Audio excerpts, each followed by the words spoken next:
یہاں تک کہ اللہ کے نبی فرماتے ہیں ان اللہ کتب الاحسان علی کل شیء، اللہ تعالیٰ نے ہر چیز کے ساتھ بھلائی کا حکم دیا ہے۔ فَإِذَا ذَبَحْتُمْ فَأَحْسِنُوا الذَّبْحَ، جب تم جانور کو ذبح کرو تو اچھے طریقے سے ذبح کرو، احسان کے ساتھ ذبح کرو، اپنی چھری کو تیز کرو، جانور کو آرام پہنچاؤ، چھری ایسی نہ ہو کہ تڑپا تڑپا کے جانور کو قتل کرو، چھری آپ کی تیز ہو اور جانور کے سامنے آپ چھری نہ تیز کریں، پہلے سے تیز کر کے رکھیں، یہ احسان ہے، اسلام اس کی بات۔ احسان کا ایک مطلب یہ بھی ہے، آپ نے کسی سے قرضہ لیا، 100 روپیہ آپ نے لیا اور لوٹانے کا ٹائم آیا تو آپ نے 100 کی جگہ 110 دے دیا، سامنے والے نے آپ سے نہیں کہا تھا، اگر اس نے طے کر کے آپ کو دیا تھا تو وہ انٹرسٹ ہو جائے گا، بیاج ہو جائے گا، اس نے آپ سے کوئی شرط نہیں رکھی تھی لیکن آپ نے اپنی طرف سے بڑھا کر کے دے دیا، یہ بھی احسان ہے۔ اللہ تعالیٰ تمہیں عدل کا حکم دیتا ہے، تمہیں احسان کا حکم دیتا ہے۔ اور تیسری چیز وَإِيتَاءِ ذِي الْقُرْبَى، اور اللہ تعالیٰ تم کو اپنے رشتہ داروں کو دینے کا حکم دیتا ہے۔ کیا دینا ہے؟ اللہ نے اس کو منشن دے دیا، دینے کا حکم دیتا ہے، جو دے سکتے ہو تم دے دو، پیسہ دے سکتے ہو پیسہ دے دو، عزت دے سکتے ہو عزت دے دو، کچھ نہیں دے سکتے تو اپنے رشتہ داروں کے سکھ اور دکھ میں شامل تو ہو سکتے ہو۔ اسلام کے اندر رشتہ داری کا بہت بڑا حق ہے۔ ہماری جو نئی نسل ہے اللہ معاف کرے، کتنے لوگوں کو تو پتا بھی نہیں کہ ان کے خاندان کے کون کون لوگ ہیں، کہاں کہاں بسے ہوئے ہیں۔ ایک آدمی بریٹ میں رہتا ہے، اس کے کچھ رشتہ دار دلمٹیا میں ہیں، کچھ رشتہ دار کرما میں ہیں، کچھ کہیں ہے کچھ کہیں ہے، اس کو معلوم بھی نہیں کہ ہمارے رشتہ دار ہیں۔ خاص طور سے جو بڑے بڑے شہر ہیں ممبئی وغیرہ میں جہاں فلیٹوں میں لوگ رہتے ہیں، ایک بلڈنگ میں 20-20 منزل ہے اور ہر منزل پر 4-4 فلیٹ ہیں، لیکن ایک فلیٹ والے کو اپنے بازو والے کی کوئی خبر نہیں۔ اسلام اس کی تعلیم نہیں دیتا ہے۔ آپ اپنے رشتہ داروں کا خیال رکھیے۔ وَآتِ ذِي الْقُرْبَى حَقَّهُ، اللہ کہتا ہے کہ اپنے رشتہ دار کو تم اس کا حق دو۔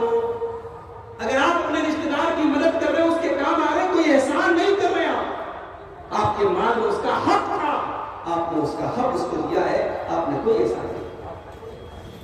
آج حالات کیا ہے؟ بھائی بھائی سے ناراض ہے، چچا بھتیجے سے ناراض ہے، باپ بیٹے میں مقدمہ چل رہا ہے، وہ لوگوں یہ چیزیں ختم کر دو، کچھ لے کے نہیں جانا ہے، ایک حادثہ آئے گا اور آپ کو دنیا سے دور کر دے گا، ایک بیماری آئے گی اور آپ کو اللہ کے پاس لے کے چلی جائے گی۔ 4 دن کی زندگی ہے، اپنی ذات کے ذریعے دوسروں کا جو بھلا کر سکتے ہو بھلا کر کے دنیا سے جاؤ۔ رشتہ داروں کے ساتھ اچھا سلوک کرو، رشتہ داروں سے رشتہ توڑنے کی کوشش نہ کرو۔ آپ ہر خطبے میں سورہ نساء کی پہلی آیت سنتے ہوں گے، وَاتَّقُوا اللَّهَ الَّذِي تَسَاءَلُونَ بِهِ وَالْأَرْحَامَ، وہ لوگوں تم اللہ سے ڈرو جس کا نام لے کر کے تم ایک دوسرے سے سوال کرتے ہو، اور رشتوں کو کاٹنے سے رشتوں کو توڑنے سے ڈرو۔ رشتہ توڑنے والا جنت میں نہیں جائے گا۔ اللہ کے نبی فرماتے لا يدخل الجنت قاطع، رشتہ توڑنے والا جنت میں نہیں جائے گا۔ رشتہ داروں کے ساتھ اچھا سلوک۔ بخاری کے الفاظ ہیں، اللہ کے نبی فرماتے من احب ان ينسى له في اثره ويبسط له في رزقه فليصل رحمه، جو یہ چاہتا ہے کہ اس کی عمر کو بڑھا دیا جائے، اس کی عمر تو 30 سال تھی، اگر وہ یہ چاہتا ہے کہ 35 سال ہو جائے، اس کی روزی تو 1 لاکھ تھی، اگر وہ چاہتا ہے کہ 1 کروڑ ہو جائے، میں مثال دے رہا ہوں۔ اللہ کے نبی فرماتے اگر عمر بڑھانا چاہتے ہو، اگر روزی بڑھانا چاہتے ہو تو اپنے رشتہ داروں کے ساتھ اچھا سلوک کرو۔ اچھا یہاں پر ایک سوال پیدا ہوتا ہے، بھائی عبدالغفار صاحب کی عمر اللہ تعالیٰ نے تقدیر میں لکھی ہے کہ مثال کے طور پہ 40 سال 50 سال گزار رہے ہیں، اب اگر میں اپنے رشتہ دار کے ساتھ بھلائی کرتا ہوں تو میری عمر کیسے بڑھ جائے؟ تقدیر تو لکھی جا چکی ہے، تقدیر تو فائنل ہے۔ تو یہ بات نوٹ کر لیجیے کہ تقدیر کے اندر اللہ تعالیٰ نے یہ بھی لکھا ہے کہ اگر یہ اپنے رشتہ داروں کے ساتھ بھلائی کرے گا تو اس کی عمر کو ایکسٹینڈ کر دیا جائے۔ نہیں کرے گا تو ایکسٹینڈ نہیں کیا جائے. یہ بھی ہماری ترتیب میں مینشن کر دیا. اور یہی مطلب ہے اس حدیث کا کہ جو چاہتا ہے کہ اس کی عمر بڑھا دی جائے اور اس کی روزی کو بڑھا دیا جائے وہ اپنے رشتہ داروں کے ساتھ اچھا سلوک. میرے نوجوان ساتھیوں، اپنی ماں سے اور اپنے باپ سے پوچھا کرو کہ ہمارے رشتہ دار کون کون ہیں اور اپنے رشتہ داروں کے سکھ دکھ میں شامل ہوا کرو. اللہ کے نبی فرماتے ہیں تعلموا من انسابکم ما تصلون به ارحامکم. اپنے رشتہ داروں کو پہچانو تاکہ تم ان کے ساتھ صلہ رحمی کرو، ان کے ساتھ رشتوں کو جوڑا کرو. اس لیے کہ اس سے خاندان میں محبت بڑھتی ہے اور مال میں برکت ہوتی ہے، عمر میں برکت ہوتی ہے. تو رشتہ داروں کو دینے کا حکم دیا. 3 چیزیں ہو گئی پازیٹیو. اب آ جائیے 3 چیزوں سے اللہ منع کرتا ہے. وَيَنْهَا عَنِ الْفَحْشَاءِ وَالْمُنكَرِ إِنَّ اللَّهَ يَأْمُرُ بِالْعَدْلِ وَالْإِحْسَانِ وَإِيتَاءِ ذِي الْقُرْبَى وَيَنْهَا عَنِ الْفَحْشَاءِ وَالْمُنكَرِ وَالْبَغْيِ يَعِظُكُمْ لَعَلَّكُمْ تَذَكَّرُونَ. اللہ تعالیٰ تم کو منع کرتا ہے، روکتا ہے فحشا سے. فحشا کس کو کہتے ہیں؟ فحشا کہتے ہیں ایسی برائی کو جس کے اندر بے حیائی پائی جائے. فحش کا مطلب ہوتا ہے جو چیز ظاہری طور پر ہی لگ رہی ہوتی ہے غلط ہے. منکر کا مطلب بری چیز اور فحشا کا مطلب جس کا تعلق اخلاقی برائی سے ہو، جس کے اندر ولگیرٹی پائی جاتی ہو. اللہ تعالیٰ منکر سے بھی تمہیں روکتا ہے اور فحشا سے بھی تمہیں روکتا ہے. آج آپ دیکھ لیجیے سماج کا کیا حال ہے. روزانہ میرے پاس واٹس ایپ پر خبریں آتی ہیں. کبھی لکھنؤ سے خبر آ رہی ہے، کبھی کلکتہ سے آ رہی ہے، کبھی دلی سے آ رہی ہے، کبھی ممبئی سے آ رہی ہے. کتنی مسلمان لڑکیاں جو کالجوں اور یونیورسٹیز میں پڑھتی ہیں، نام ہے ثانیہ، نام ہے شبانہ، نام ہے ریحانہ، اور کسی سریش اور رمیش اور سنجے کے ساتھ ان کا چکر چل رہا ہے اور ان کے ساتھ بھاگ کر کے وہ شادی کرتی ہیں اور پھر ان کے دھرم کے اندر جا کر کے وہ ان کے مذہب کو قبول کر لیتے ہیں. یہ حالات ہے آج ہمارے اور ہم سوئے پڑے ہیں. میرے پاس اپنی بچیوں کا خیال رکھو میرے بھائیوں. اپنی بیٹیوں کو پڑھاؤ، ان کو تعلیم دو، مگر ان کو یہ شعور بھی دو کہ کوئی پیار اور محبت کے نام پر ان کو اپنے جال میں نہ پھنسا سکے. اور میرا تجربہ یہ کہتا ہے جن لڑکیوں کو گھر میں پیار نہیں ملتا، ماں کا پیار نہیں ملتا، باپ کا پیار نہیں ملتا، ان لڑکیوں کے اس طریقے کے جال میں پھنسنے کے چانسز زیادہ ہوتے ہیں. میرے نبی نے تو یہ تعلیم دی ہے کہ بیٹیوں کو پیار دیا جائے، بیٹیوں کو محبت سے پالا جائے اور بیٹیوں کے جائز شوق اور ارمان کو پورا کیا جائے. اللہ کے پیارے نبی فرماتے ہیں من آل جاریتین حتی تبلغا جاء یوم القیامت ینظرها کہاتین. آپ نے اپنی دونوں انگلیوں سے اشارہ کر کے فرمایا جس نے 2 لڑکیوں کی پرورش کی اور یہاں تک کہ وہ لڑکیاں جوان ہو گئیں تو ان دونوں لڑکیوں کا باپ قیامت کے دن میرے ساتھ رہے گا. اور اس طریقے سے آپ نے اپنی دونوں انگلیوں کو دکھایا. جب مجھے تیسری بیٹی پیدا ہوئی اور جب میں نے سوشل میڈیا پر یہ خبر ڈالی کہ مجھے تیسری بچی پیدا ہوئی تو بعض لوگوں نے کہا مولوی صاحب آپ کو ریزرویشن ہو گیا، جنت تو پکی ہو گیا. میں نے کہا بھائی ایسی بات نہیں کہنی چاہیے، شرطیں ہیں اس کے لیے. ٹھیک ہے بیٹیوں کی پرورش پر جنت کی بشارت دی گئی، مگر اللہ کے نبی نے یہ بھی کہا کہ بیٹی بہت بڑا امتحان ہے. آپ نے فرمایا من ابتلی من هذه البنات شيئا كن له سترا من النار. جس کو اللہ تعالیٰ نے بیٹی دے کر کے آزمایا اور اس امتحان میں وہ کھرا اتر گیا، وہ بیٹیاں اپنے ماں باپ کے لیے جہنم سے بچنے کا ذریعہ بن جائیں گی. اور آج بیٹیوں کی پرورش امتحان بن گئی. آج اگر کوئی چاہے کہ اپنی بیٹی کو ڈاکٹر بنائے، ہمارے پاس کوئی ایسا میڈیکل کالج نہیں ہے جہاں صرف لڑکیاں پڑھتی ہیں. اور آج جب میڈیکل کی تعلیم ہوگی اور لڑکے لڑکیاں ساتھ میں پڑھیں گے تو ظاہر ہے کہ شرعی اصولوں اور اسلامی قانون کی درجیاں وہاں اڑے گی. اور آج آپ دیکھیے ہاسٹلوں کا کیا ماحول ہے. آج چاہ کر کے بھی بہت سارے لوگ اپنی بیٹیوں کو اعلیٰ تعلیم نہیں دلا سکتے میرے پیارے ساتھ. اور مجھے کہنے دیجیے بہت بڑی نعمت ہے آپ کے علاقے میں بجٹ کا یہ مدرسہ، بہت بڑی نعمت ہے وہ تمام ادارے اس علاقے کے جہاں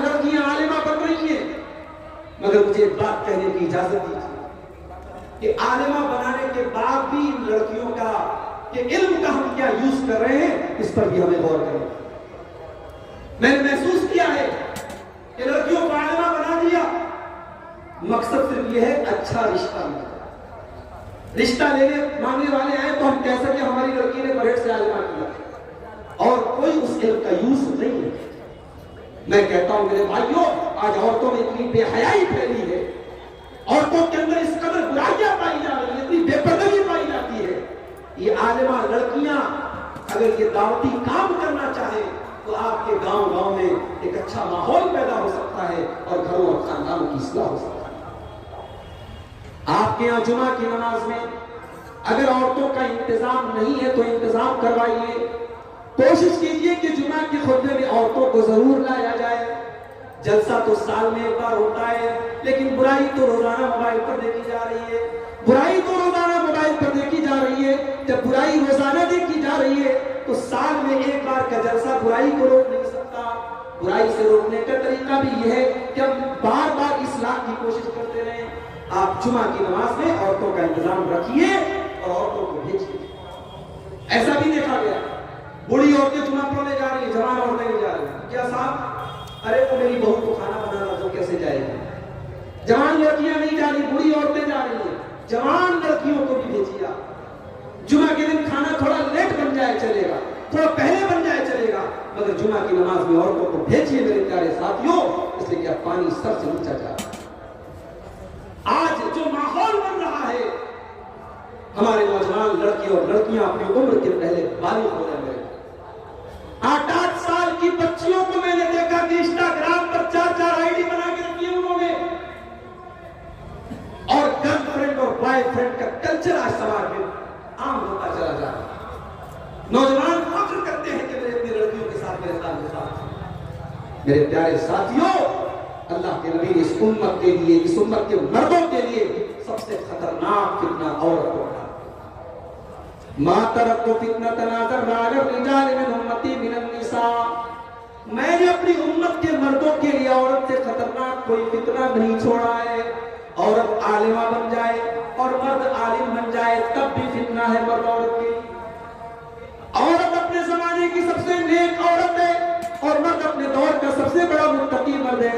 لیکن اگر مرد اور عورت اکیلے میں ملتے ہیں تو اسلام یہ کہتا ہے کہ تیسرا وہاں شیطان ضرور موجود ہوتا ہے. تو فحشا سے بچاؤ، اپنے بے حیائی سے بچاؤ. زلزلے آ جا رہے ہیں اور زلزلے آ کر کے یہ سبب دے رہے ہیں کہ یہ زلزلے کیوں آ رہے ہیں، کیونکہ سماج کے اندر بے حیائی بہت زیادہ پھیل رہی ہے. کورونا وائرس جیسی بیماری آئی اور اس نے بھی ہم کو یہ سبق دیا کہ بے حیائی کو اگر ہم نے نہیں روکا تو اس طریقے کے اور بھی وائرس آتے رہیں گے. اللہ کے نبی فرماتے ہیں لم تظہر الفاحشۃ فی قوم قط حتى یعلنوا بها الا فشا فیہم الطاعون. جب کسی قوم میں بے حیائی پھیلے گی اس قوم کے اوپر عجیب و غریب بیماری آئے گی. اور تو حالات یہ ہو گئے کہ عدالتوں سے قانون پاس ہو گیا کہ مرد اگر مرد سے شادی کر لیتا ہے اور عورت عورت سے اگر شادی کر لیتی ہے تو اس میں کوئی غیر قانونی چیز ہے. اگر آپ کے پاس ایسے بھی شادی کے کارڈ آنے لگے کہ محمد جنید کی شادی محمد جاوید کے ساتھ ہو رہی ہے اور ریحانہ کی شادی شبانہ کے ساتھ ہو رہی ہے تو بہت حیرت مت کیجیے گا، ہمارے ہندوستان کے قانون میں پرمیشن دے دی. حالات یہ ہو چکے ہیں، حالات یہ ہو چکے ہیں کہ وہ گناہ جس گناہ کی وجہ سے قوم لوط کو آسمان سے پتھروں پر ڈالا اور پوری بستی کو اللہ نے الٹ دیا اور پوری بستی پل بھر میں ختم ہو گئی.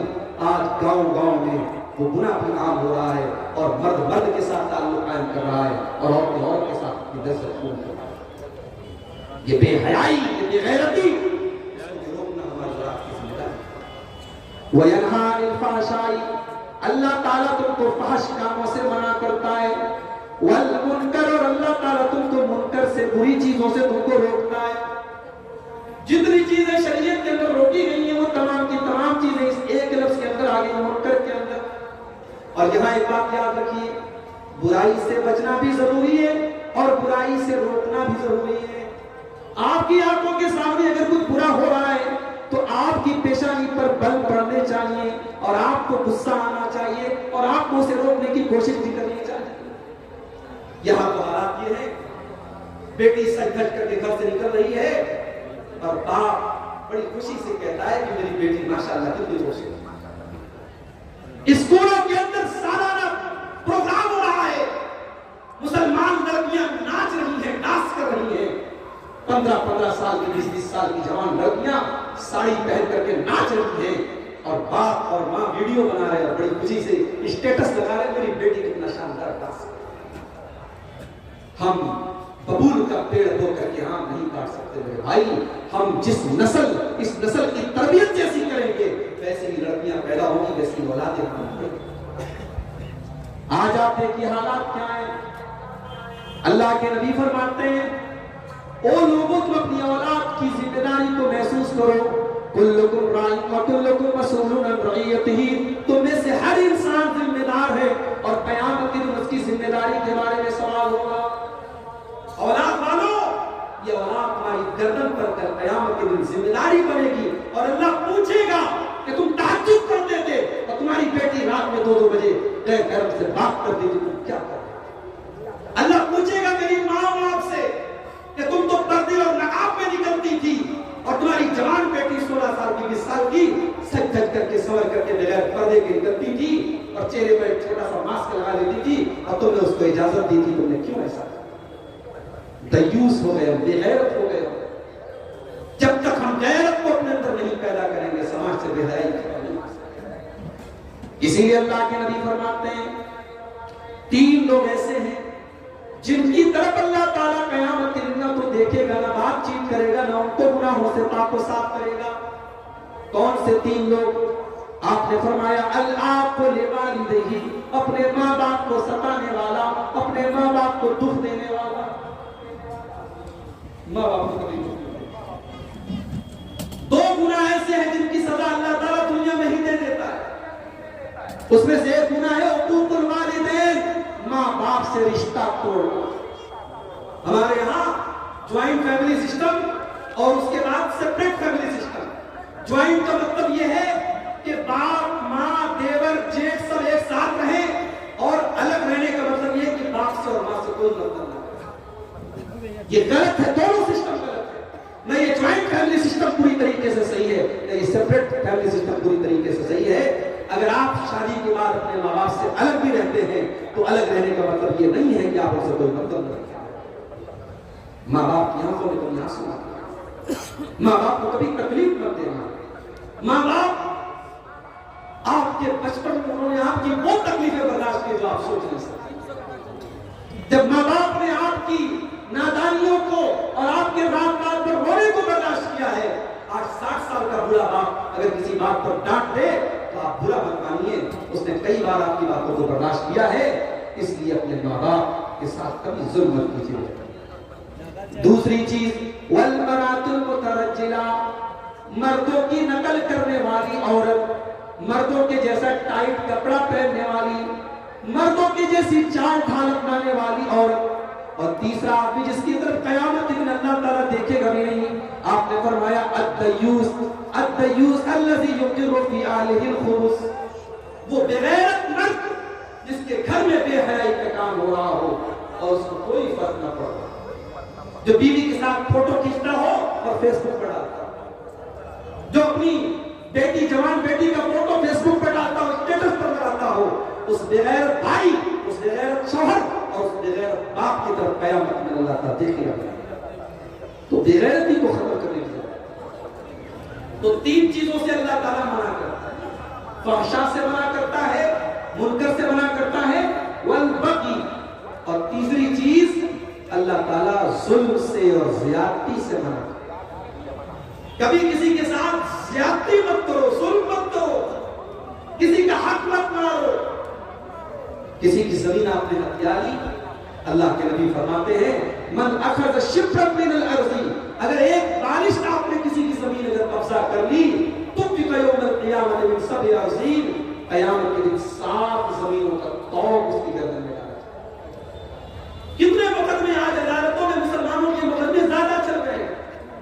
لوگ ناجائز ایک دوسرے کی زمینوں پر قبضہ کرتے ہیں.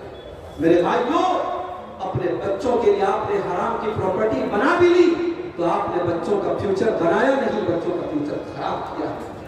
حلال کمائی اپنے بچوں کو کھلاؤ، اپنے ایمان اور تقویٰ کو مضبوط کرو، انشاءاللہ آپ کی نیکی آپ کے بچوں کے کام آئے گی، آپ کی راتوں کی تہجد آپ کے بچوں کے کام آئے گی. ہم نے سماج میں دیکھا ہے، ہمارے بنارس کے ایک صاحب کشمیر جاتے ہیں، آج سے 50 سال پہلے کا واقعہ ہے. کشمیر جاتے ہیں، ساڑی کا کاروبار کر رہے تھے، لاکھوں کا مال ساتھ میں لے کر کے گئے تھے. ایک دھوکے باز آدمی ان کو ملا اور ان کی ساڑی کافی ان کا مال لے کر کے چلا. حاجی صاحب کشمیر کے تھانے پر گئے، رپورٹ درج کروائی، FIR کروائی. تھانے دار کو پورا حلیہ بتایا. تھانے دار نے کہا حاجی صاحب ہو سکتا ہے وہ کہیں نکل گیا ہو، دور چلا گیا ہو، ہم تلاش تو کر رہے ہیں لیکن ہمیں امید نہیں ہے کہ آپ کا مال مل جائے.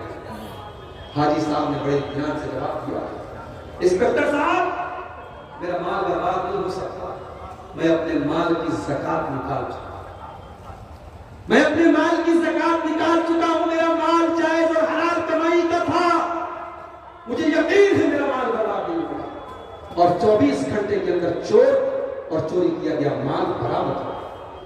میرے بھائیوں، حرام کبھی کبھی زیادہ لگتا ہے اور حلال کم لگتا ہے، مگر اس حلال کے اندر پائیداری ہے اور حرام کے اندر برکت نہیں ہے. سعودی عرب کے اندر اگر آپ حج کرنے گئے ہوں گے، عمرہ کرنے گئے ہوں گے، ایک بہت مشہور کمپنی ہے البیک نام سے. آپ مدینہ کے اندر دیکھیں گے، مدینہ منورہ میں مسجد نبوی سے بہت قریب میں البیک کا ریسٹورنٹ ہے اور وہاں ایک چکن بنتا ہے، اس کو پورا مسالہ لگا کر کے فرائی کرتے ہیں، اس کو عربی میں گوشت بولتے ہیں. گوشت میرے خیال سے 12 یا 15 ریال کا ایک گوشت ملتا ہے. میں 2017 میں گیا تو میں نے کھایا تھا. ایک گوشت کوئی کھا لے تو پیٹ بھر جاتا ہے. مجھے وہاں کے بھائیوں نے، سعودی عرب کے بھائیوں نے بتایا کہ البیک کمپنی کی جب شروعات ہوئی، اس کے مالک نے، جس نے اس کمپنی کی شروعات کی تھی ریاض میں، سعودی عرب کے شہر ریاض میں، اس نے یہ طے کیا تھا کہ میں جب اس کو سیل کروں گا تو ہر پیس میں 1 ریال اللہ کے راہ میں صدقہ کروں گا. اگر میرا گوشت 5 ریال کا ہے تو 5 ریال میں سے میں 1 ریال اللہ کی راہ میں صدقہ کروں گا. اور اس کی مال میں اللہ نے اس کی تجارت میں بہت برکت دی. اس کے بعد جب وہ انسان مر گیا، اس کے مرنے کے بعد جس یتیم خانے میں اور جس مدرسے میں اور جن غریبوں کو وہ پیسہ دیا کرتا تھا، وہ لوگ جب اس انسان کے لڑکوں کے پاس آئے اور کہا کہ آپ کا باپ اپنی زندگی میں اپنی کمائی میں سے ہر اپنے پیس میں سے 1 ریال وہ ہم کو دیا کرتا تھا، تو کیا آپ لوگ اپنے باپ کی اس وصیت کو قائم رکھیں گے، اپنے باپ کی اس عمل کو قائم رکھیں گے؟ البیک کمپنی کے مالک کے مرنے کے بعد ان کے بیٹوں نے کہا کہ اگر ہمارا باپ ہر پیس میں 1 ریال دیتا تھا تو ہم انشاءاللہ 2 ریال، ہم 2 ریال دیں گے، ہم اپنے باپ کا یہ سلسلہ بند نہیں کریں گے. اور وہاں سعودی عرب کے لوگوں نے مجھے بتایا کہ اللہ نے اتنی برکت دی کہ اس نے کاروبار شروع کیا تھا ریاض سے، اور آج پورے سعودی عرب کا کوئی ایسا شہر ایسا نہیں ہے، بل اب تو پوری دنیا میں البیک کے ریسٹورنٹ پھیل چکے ہیں اور بڑا مشہور ان کے چکن وغیرہ کے آئٹم بڑے پسندیدہ مانے جاتے ہیں، بڑے اچھے. تو حلال میں برکت ہوتی ہے. انسان اپنے بچوں کے لیے حرام کمانے لگتا ہے، اپنی بیوی کو خوش کرنے کے لیے حرام کمانے لگتا ہے. کبھی بھی آپ حرام فروخت مت کیجیے اور کبھی کسی دوسرے کا حق مت ماریے. اللہ کے نبی فرماتے ہیں کہ 2 گناہوں کو اللہ تعالیٰ دنیا ہی میں ان کی سزا دے دیتا ہے، اور اس میں سے گناہ یہ ہے البغی، کسی پر ظلم کرنا اور کسی پر زیادتی. میرے پیارے ساتھیوں، یہ 6 باتیں ہیں. 3 باتوں کا اللہ نے حکم دیا اور 3 باتوں سے اللہ نے منع کیا. اللہ حکم دیتا ہے عدل و انصاف کرنے کا، اللہ حکم دیتا ہے احسان کرنے کا، اور اللہ حکم دیتا ہے رشتہ داروں کے ساتھ بھلائی کرنے کا. اور 3 چیزوں سے اللہ منع کرتا ہے، فحش کاموں سے، ولگر کاموں سے، اور تمام برے کاموں سے، اور کسی پر ظلم اور زیادتی کرنے سے. ان 3 کاموں سے بچ جاؤ اور ان 3 کاموں کو اپنا لو، انشاءاللہ دنیا اور آخرت میں کامیاب ہو جائیں گے. اللہ سے دعا ہے رب العالمین ان 6 باتوں پر ہم سب کو عمل کرنے کی توفیق عطا فرمائے. اللہ تعالیٰ ہمیں کہنے اور سننے سے زیادہ عمل کی توفیق عطا فرمائے. جب تک دنیا میں زندہ رہے، اسلام پر زندہ رہے اور سب کا ساتھ ایمان پر ہو. آمین. وآخر دعوانا الحمدللہ رب العالمین. السلام علیکم.